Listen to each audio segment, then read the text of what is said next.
Australia का tour हमेशा पाकिस्तान के लिए बहुत ही मुश्किल साबित हुआ है। अब तक जो सबसे weakest ever fast bowling attack जो है वो पाकिस्तान की तरफ से नुमाइंदगी करेगा ऑस्ट्रेलिया के टूर पे। 2 दफ़ा आउट करना टीम को इतना ज़्यादा आसान नहीं होगा क्योंकि ऑस्ट्रेलिया की टीम बहुत ही ज़्यादा फॉर्म में भी है। अपने होम कंडीशन में वो हमेशा अच्छा खेल। शाहीन आफरीदी के लिए बहुत ज़्यादा बड़ा चैलेंज है क्योंकि वो मेन बॉलर होंगे पाकिस्तान के। कोचिंग का सेटअप नया है, आपकी कप्तान नया है, आपकी टीम में नए प्लेयर्स हैं।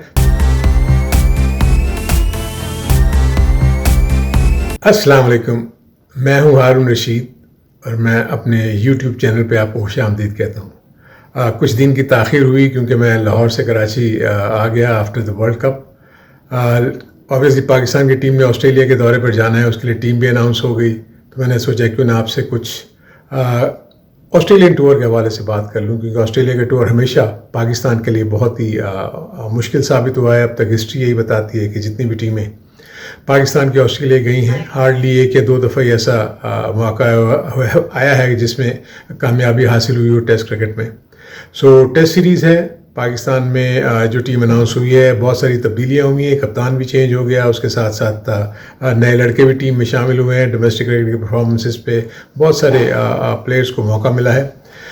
होता है तो ये बड़ा मुश्किल होता है टूर किसी भी डोमेस्टिक क्रिकेटर के लिए कि वो ऑस्ट्रेलिया जाके एकदम से ही अपनी कारकर्दगी दिखाए। मेरे अपने नज़दीक इस वक्त जो अगर देखा जाए तो जो सबसे weakest ever fast bowling attack जो है वो पाकिस्तान की तरफ से नुमाइंदगी करेगा ऑस्ट्रेलिया के टूर पे।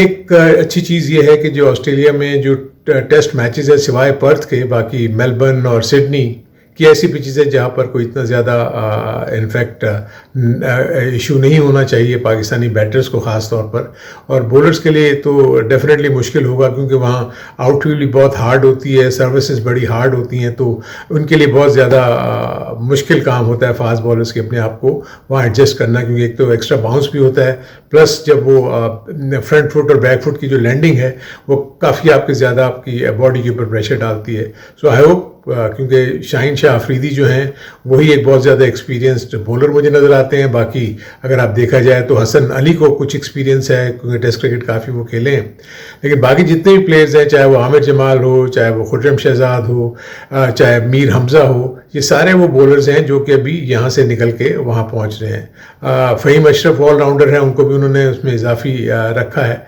सो आई होप कि ये प्लेयर्स वहाँ जाके अपने आप को बहुत जल्दी एडजस्ट करें और ये बताएं कि वाकई पाकिस्तान में जो फास्ट बॉलर्स की खेप निकलती है वो इस काबिल होती है कि वहाँ जाके टीमों को 2 दफ़ा आउट कर दे, क्योंकि ऑस्ट्रेलिया में आपको 2 दफ़ा आउट करना टीम को इतना ज़्यादा आसान नहीं होगा क्योंकि ऑस्ट्रेलिया की टीम बहुत ही ज़्यादा फॉर्म में भी है, अपने होम कंडीशन में हमेशा अच्छा खेलती है। स्पिनर्स के पॉइंट ऑफ व्यू से मैं फिर ये कहूँगा कि वहाँ हार्डली अगर हम देखते हैं कि सिवाय सिडनी एक ऐसी पिच है जहाँ पर मैं फील करता हूँ कि शायद 2 स्पिनर्स की तो बारी आए, लेकिन बाकी इन दोनों जगहों के ऊपर मेलबर्न में और पर्थ में शायद 2 स्पिनर्स ना खेलें, आपको 4 फास्ट बॉलर्स के साथ जाना पड़ेगा और हर फास्ट बॉलर ने 15 से 20 ओवर डेफिनेटली कराने पड़ेंगे एक दिन में। और तीनों टेस्ट मैचेस हैं। शाहीन आफरीदी के लिए बहुत ज़्यादा बड़ा चैलेंज है क्योंकि वो मेन बॉलर होंगे पाकिस्तान के और उन्हीं के ऊपर बहुत ज़्यादा डिपेंड करेगा कि वो कितनी विकेट्स लेते हैं और किस तरीके से वो ऑस्ट्रेलियन बैट्समैन के ऊपर हावी होते हैं। इस एतबार से ये टेस्ट सीरीज़ बड़ी इंपॉर्टेंट है कि ये टेस्ट चैम्पियनशिप के ये मैचेस हो रहे हैं, तो जितने भी मैचेस खेले जाएंगे उसमें पाकिस्तान की टीम को अच्छा करना होगा। अगर पाकिस्तान जीतेगी तो पॉइंट्स टेबल पे ये आगे निकलते हुए जाएंगे और फिर क्योंकि मुख्तलिफ टेस्ट मैचेस जब और दूसरी सीरीज़ होंगी उसके बाद जब at the end of the year जब ये सारे काउंट करते हैं तो पता लगता है कि कौन नंबर 1 है, कौन नंबर 2 है, तो वही फिर जाके वो फाइनल खेलते हैं। ऑस्ट्रेलियन डेफिनेटली डिफेंडिंग चैंपियन भी है इस वक्त, जिन्होंने टेस्ट चैंपियनशिप भी वो जीते हुए हैं, वर्ल्ड कप भी वो जीत गए हैं और मैं नहीं समझता कि वो बहुत ज़्यादा चेंजेस करेंगे। उन्होंने भी जो टीम अनाउंस की है, जो उनका एक ट्रेडिशनल मैच होता है प्राइम मिनिस्टर 11 का, उसमें भी तमाम के तमाम उन्होंने वो प्लेयर्स रखे हैं जिन्होंने उनकी डोमेस्टिक क्रिकेट में बहुत अच्छी परफॉर्मेंसेस दी हैं। सो रियल सेंस में पता लग जाएगा कि पाकिस्तान की जो स्ट्रेंथ यहाँ से जा रही है जो डोमेस्टिक क्रिकेट के परफॉर्मेंस पर है, और जो ऑस्ट्रेलियन क्रिकेट के परफॉर्मर्स जो वहाँ के डोमेस्टिक क्रिकेट के परफॉर्मर्स हैं उनके साथ जब ये आपस में खेलेंगे तो पता लगेगा कि क्या स्टैंडर्ड है और किस तरीके से पाकिस्तान की टीम उनका मुकाबला करती है। बाबर आजम पाकिस्तान के लिए की फैक्टर होंगे बैटिंग में, और उसके बाद हम देखते हैं कि रिजवान ने बड़ी बड़ी अच्छी परफॉर्मेंसेस दी हुई हैं। सरफराज को टीम में शामिल किया गया है, सो होपफुली सरफराज जो है वो काफ़ी इससे पहले भी ऑस्ट्रेलिया में अच्छी परफॉर्मेंस दिखा चुके हैं। अब्दुल्ला शफीक के लिए नया टूर होगा। शान मसूद एज कैप्टन जो है वो बड़े इंपॉर्टेंट टूर पे वो गए हैं। आई थिंक उनके लिए बड़ा इंपॉर्टेंट है कि अपनी कारकर्दगी दिखाएं अपनी बैटिंग के जरिए, क्योंकि कैप्टन के लिए बहुत ज़रूरी होता है कि वो परफॉर्म करें।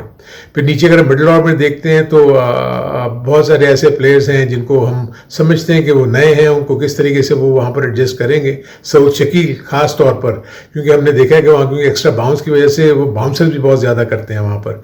So normally short of length पे भी गेंद जो है वो उनकी ऊंची आती है, तो वो उसको किस तरीके से टैकल करते हैं। लेकिन स्टिल आई होप कि हम तो ये चाहते ही हैं कि पाकिस्तान की टीम और ख़ास तौर पर जो नए प्लेयर्स जा रहे हैं ये जाके अपना लोहा मनवाएं और ये मतलब ये बताएं कि वाकई हमें ग्रिट है, हमें कॉन्फिडेंस है, हम जाके सारी टीमों का मुकाबला कर सकते हैं। इस एतबार से बड़ा इंपॉर्टेंट टूर होगा।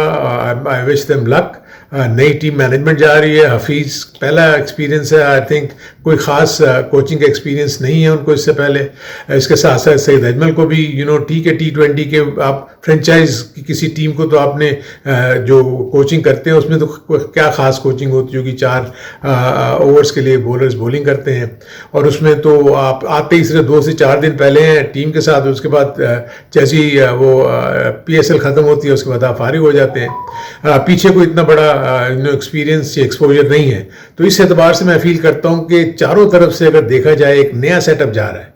कोचिंग का सेटअप नया है, आपकी कप्तान नया है, आपकी टीम में नए प्लेयर्स हैं, तो इस एतबार से इनके ऊपर बहुत ज़्यादा प्रेशर होगा। सो लेट्स सी ये किस तरीके से इसको डील करते हैं, कैसे टैकल करते हैं। हमारी नेक तमन्ना इनके साथ हैं, लेकिन एक बड़ा मुश्किल टूर होगा और अगर ये अच्छा कर जाते हैं तो इससे बड़ी बात कोई हो नहीं सकती। तो यही वो चीज़ें थी जो मैं आपसे डिस्कस करना चाह रहा था। और इसके बाद वाले जो वीडियोज़ में मैं आपको बड़ी इंटरेस्टिंग स्टोरीज लेकर आ रहा हूँ कि कौन कौन सा प्लेयर किस किस तरीके से सिलेक्ट हुआ।